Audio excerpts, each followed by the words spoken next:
안녕하세요. 부자되는 맥스TV의 맥스데디입니다. 오늘 좀 이야기 나눠볼 주제는 20대에는 어떻게 재테크를 해야 될 것인가와 긱 이코노미에 대해서 좀 얘기를 드리려고 하고요.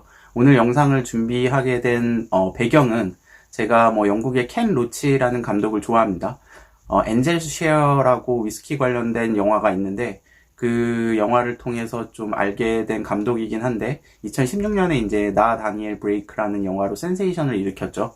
그 이후에 작년에 이제 미안해요 리키라는 영화가 개봉을 했고요.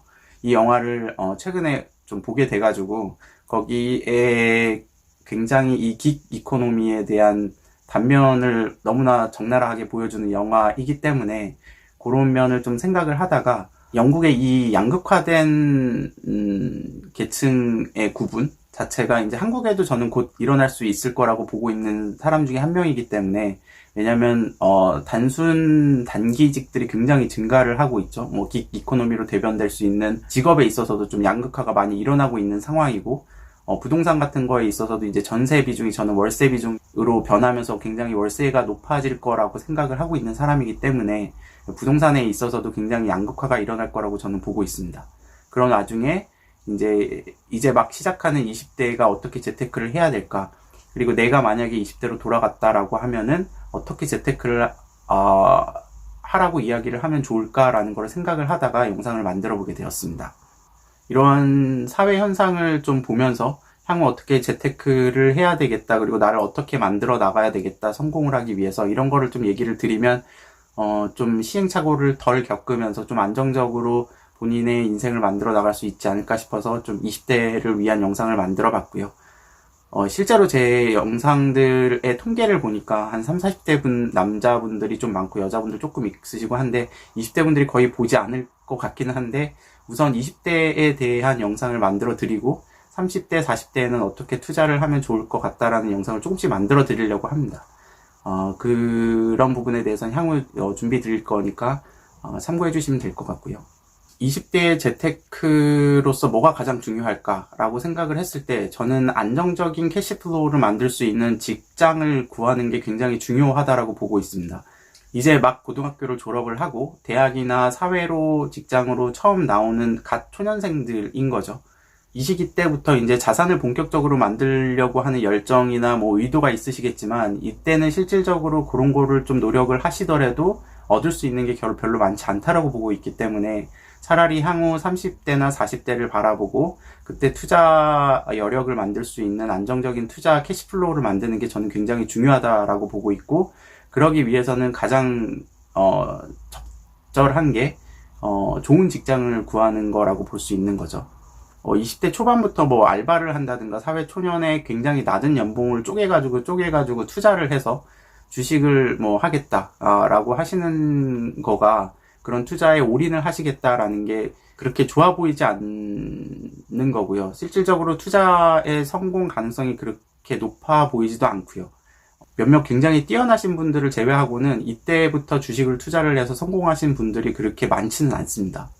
차라리 그런 주식에 대한 종목 투자를 하면서 주식을 맨날 들여다보고 이러는 것보다는 차라리 경제 지표에 대한 이해를 좀 더 가져가시면서 지수 투자를 하신다거나 아니면 어떻게 자산을 배분을 할 것인가라는 거에 대해서 조금 더 공부를 하시고 조금의 소액의 금액으로 조금씩 해보시는 거를 추천을 드리고요. ETF 같은 것도 요새는 많이 잘 나와 있으니까 소액으로 그런 경험을 쌓아가는 거에 대해서는 추천을 드리지만, 이런 주식 투자에, 종목 투자에 모든 것을 올인을 해서 투자하는 것은 전 좋은 방법이라고는 생각을 안 하고요. 부동산도 실질적으로 금액이 작기 때문에 할 수 있는 게 많지는 않지만 소액으로 어느 정도의 경험을 쌓는 거는 추천을 드리고, 그리고 주택청약 통장은 꼭 만드시는 걸 추천을 드립니다. 후에 어느 시기 이건 꼭 필요한 거기 때문에 이런 거는 추천을 드리지만, 주식이나 좀 변동성이 큰 자산 투자에 대해서 올인을 해가지고 30대에 충분한 자산을 만들어 보겠다, 돈이 벌 수 있는 구조를 30대에 만들어 버리겠다라는 거는 굉장히 위험하고 성공 가능성이 낮기 때문에 투자에 대해서 추천을 드리지는 않고요. 저는 좋은 직장을 찾을 수 있게 공부도 열심히 하고 경험도 많이 쌓고 이러는 게 굉장히 중요하다라고 보고 있습니다. 사람도 많이 만나는 것도 굉장히 중요하고요. 보통 유튜브나 뭐 재무상담 블로그나 뭐 이런 거를 좀 찾아보면 20대의 재테크로서 굉장히 중요한 게 무조건 아껴라. 그리고 조금의 이자를 더 받기 위해서 이런 통장 저런 통장을 쪼개가지고 이런 통장에다 넣고 뭐 이런 상품에 넣고 이런 걸 굉장히 얘기를 많이 하는데 저는 이런 거는 크게 의미가 없다라고 보고 있고요. 20대 초반에는 좀 부모님한테 죄송하지만 뭐 부모님이 여력이 안 되시는 분들도 있겠지만 최대한 부모님의 경제적인 도움을 좀 받아서 최대한 많은 공부를 하고 많은 경험을 쌓고 많은 사람들을 만나는 게 저는 굉장히 중요하다라고 봅니다. 이런 게 결국은 좋은 직장을 얻을 수 있는 가장 큰 바탕이 되고 좋은 직장에서 안정적인 캐시플로우를 만들어낼 수 있다라고 하면 후에 더 좋은 자산에 투자를 할 수 있기 때문인 거죠. 저는 20대가 인생의 성공에 있어서 가장 바탕이 되는 시기라고 생각을 하기 때문에 본격적인 투자의 궤도에 오르기 바로 직전의 단계라고 보고 있고 그런 바탕을 만드는 굉장히 중요한 시기라고 보고 있기 때문에 이런 말씀을 드리는 겁니다. 이태원 클래스라는 드라마에서 보면 이제 사람을 박세로이 대표가 계속 챙기죠. 그러면서 이제 결국 사람에서 기회가 만들어지고 하는데 사람도 절대로 무시할 수 없는 부분 중에 하나이기 때문에 보통 20대의 직장을 얻고 들어가서는 본인의 능력이 굉장히 중요합니다. 본인의 능력이 뛰어나면은 굉장히 많은 인정을 받고 좋은 고과를 받고 좋은 연봉을 받을 수 있는데 30대로 넘어가게 되면 본인의 실력보다는 주변의 사람들이 굉장히 중요해지기 시작을 하고요. 본인의 성공에 있어서 이 사람들이 굉장히 중요한 역할을 하게 됩니다. 공부를 하고 경험을 쌓고 뭐 사람을 만나고 이런 거를 30대부터 그럼 하면 되는 거 아니야. 그 전에 이제 자산을 나는 만드는 게 더 중요한 것 같아 라고 생각하시는 분들도 있으시겠지만 이미 30대, 40대 되시는 분들은 어느 정도 공감을 하시겠지만 직장에 들어가서 어느 정도 위치에 올라가게 되면 이제 일에 치이는 거죠. 사원급에는 그렇게까지는 치이진 않는데 대리 과장급만 돼도 일에 이제 치이기 시작을 하고 업무를 어느 정도 파악을 했기 때문에 그리고 결혼을 하고 애가 생기고 하면은 이런 바탕을 만들 수 있는 여력이 거의 생기지가 않습니다. 그리고 30대, 40대가 되시는 분들은 아시겠지만 이제 체력적으로도 20대랑 확연하게 달라지기 때문에 의욕 자체가 굉장히 꺾이게 되고요. 그래서 이런 바탕을 만드는 시기가 저는 20대가 굉장히 좋다라고 보고 있고 이런 바탕을 만든 다음에 어느 정도 안정된 높은 수익 캐시플로우를 만들 수 있는 직장을 잡을 수 있다라고 하면 30대, 40대에는 충분히 퀀텀 점프를 할 수 있는 도약을 할 수 있는 성공으로 갈 수 있는 발판을 마련할 수 있다라고 보고 있기 때문에 20대 분들에게 좀 조언 드리고 싶은 거는 안정적인 최대한의 높은 캐시플로우를 만들어낼 수 있는 직장을 가질 수 있도록 노력을 해라라는 거를 좀 말씀을 드리고 싶고요. 이제 그러려면 좀 향후의 직장이 어떤 것이 더 좋을까? 앞으로 사회는 어떤 식으로 직업군이 변해갈까라는 좀 이해가 있어야 되겠다라고 생각을 해서 이런 면에서 이제 긱 이코노미에 대해서 오늘 설명을 드리려고 하는 거고요. 아까 앞에서 말씀드렸던 이제 미안해요 리키라는 영화는 한 가족의 가장이죠. 뭐 건설 회사를 다니다가 잘리게 돼가지고 결국은 좀 이런 일 저런 일 전전을 하다가 이제 배달업에 들어가게 되는데 처음에 이 일을 시작을 할 때는 거기에 매니저가 그렇게 얘기를 하죠. 여기는 너를 고용을 해서 하는 게 아니고 너는 독립적인 개인 사업자다. 너가 하는 만큼 벌어가는 거고 너가 열심히 하면은 넌 돈도 많이 벌 수 있다 라고 얘기를 하면서 이제 좋은 얘기들로 시작을 하는데 하지만 현실은 이제 뒤로 가면서 점점 가족들과 소원해지고 가족을 챙길 수 있는 시간들이 없어지고 파탄에 가까운 좀 결말이 나오게 되는 거죠.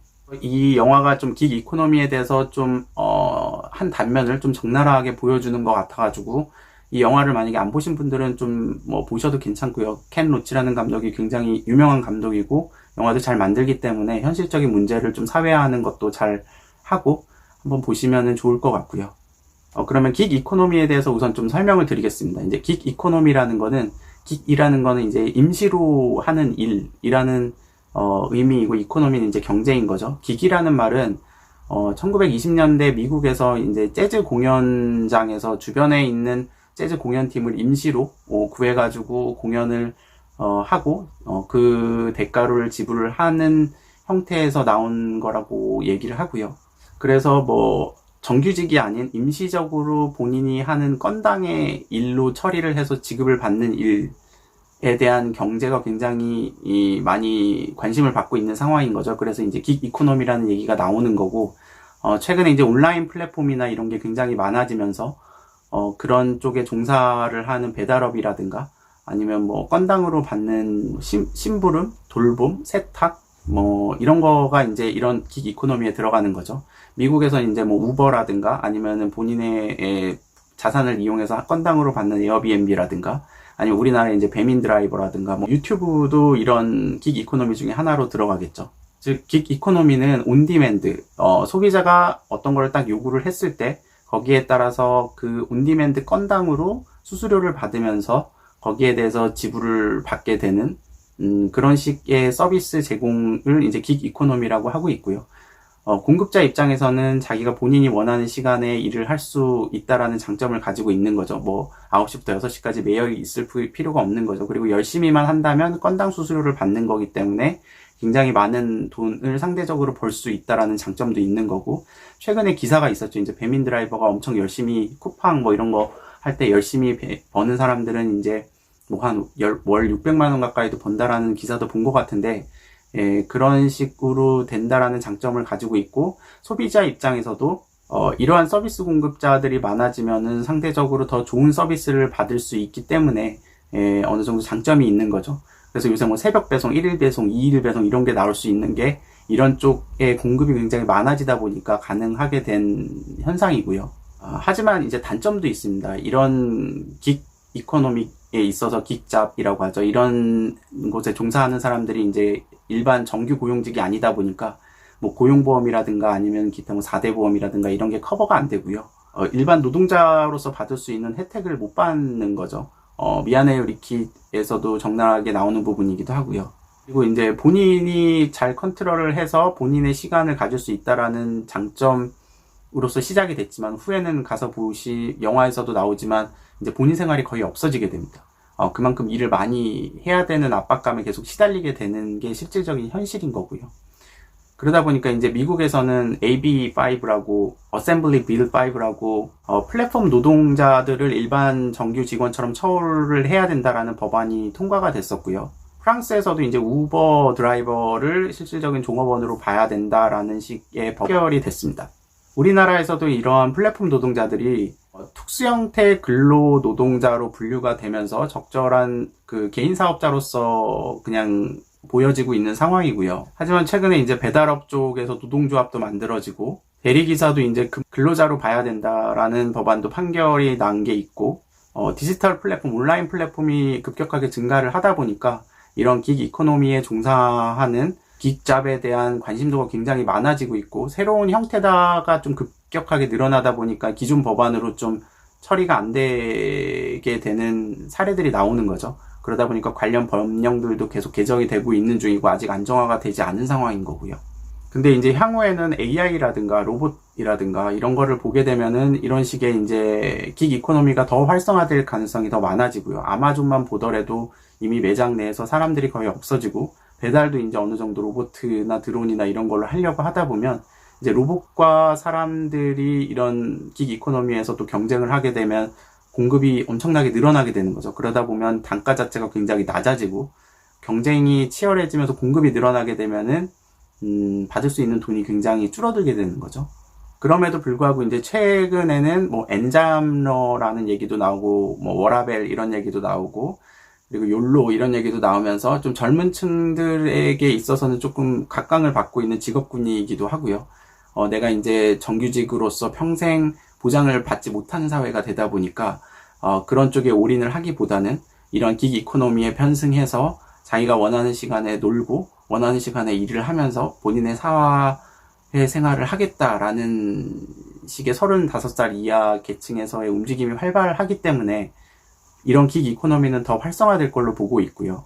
실제로 이런 긱잡에서 나타나는 직업을 가지고 있는 사람들의 거의 70% 정도 되는 사람들이 35세 미만이라고 하고요. 미국에서는 이미 전체 노동자 시장의 30% 가까이, 3분의 1 가까이 되는 직업을 가지고 있는 사람들이 이런 긱 이코노미에 들어가 있는 상황이라고 합니다. 그리고 미국에서 이제 투잡을 가지고 있는 사람들도 이미 3분의 1 정도가 되고 있는 상황이고요. 되게 유명한 컨설팅 회사죠. 맥켄지는 이제 2025년이 되면은 전 세계 GDP의 2% 가까운 뭐 3조 달러가 이런 긱 이코노미에서 나올 거다라고 예측을 했고, 저는 그거보다 더 많아질 거라고 보고 있습니다. 그럼 앞에서 말씀드린 이제 안정적인 정규직 직장을 잡는 게 중요하다라고 말씀을 드렸는데, 이런 긱 이코노미가 점점 사회화 현상으로 대두가 되면 그게 가능하냐라고 얘기를 하실 텐데, 그럼에도 불구하고 최대한 안정적인 정규직 직장을 찾을 수 있는 게 굉장히 중요하다라고 저는 보고 있는 거죠. 그 바탕이 20대에 만들어져야 되기 때문에 경험이나 아니면 공부나 아니면 사람 만나는 게 굉장히 중요하고, 안정적인 직장을 가져가면서 뭐 투잡이나 쓰리잡 형태로 해서 이런 긱 이코노미를 활용해서 추가적인 캐시플로우를 만들어낼 수 있다라고 하면 더 할 나위 없이 좋은 거고요. 왜냐하면 이 긱 이코노미 자체가 단순 임시직도 있지만은 또 다른 면이 있는 게 전문직에도 활용이 될 수 있고, 본인이 가지고 있는 능력이 된다라고 하면은 건당으로 수수료를 받되 그게 본인의 희소성을 높일 수 있다라고 하면 건당 수수료가 굉장히 높아질 수 있는 이코노미이기도 하기 때문에, 그런 면에 있어서 좀 투자를 하신다라고 하면은 정규직에서 나오는 안정적인 캐시플로우에 더해서 추가적인 캐시플로우가 들어올 수 있다라고 하면 후에 투자 자산에 투자를 할 때 조금 더 나은 바탕을 만들 수 있게 되는 거죠. 그리고 좋아하는 일로 돈을 벌 수 있는 시대가 조금 플랫폼이 더 잘 만들어지게 되는 거라, 그런 면도 좀 생각을 해주시면 될 것 같고요. 그래서 정리해드리면 20대 초반에는 저는 그 바탕을 좋은 직장에 좋은 캐시플로우를 안정적으로 만들 수 있는 게 중요하다라고 보고 있고, 그런 면에서 공부나 투자나 사람 만나는 게 굉장히 중요하고, 투자에 있어서도 소액으로 경험을 쌓는다는 의미에서 해야지 본격적으로 수익을 내서 어느 정도 큰 자산을 만들어 나가겠다라는 거는 좀 무리수가 있다라고 보고 있고요. 이제 30대, 40대로 넘어가면 좀 방향이 달라집니다. 어느 정도 안정적인 캐시플로우가 나온다라고 하면 본인이 시드머니가 그렇게 크지 않더라도 대출을 활용을 해서 투자할 수 있는 자산군의 범위가 굉장히 넓어지기 때문에, 이런 면을 좀 염두를 해서 조만간 30대, 40대들을 위한 재테크 방법에 대해서도, 방향에 대해서도 좀 다시 영상을 만들어서 올려드릴 테니까 그거는 그때 가서 참고해 주시면 될 것 같습니다. 지금까지 시청해 주셔서 감사합니다. 부자되는 맥스TV의 맥스데디였습니다. 감사합니다.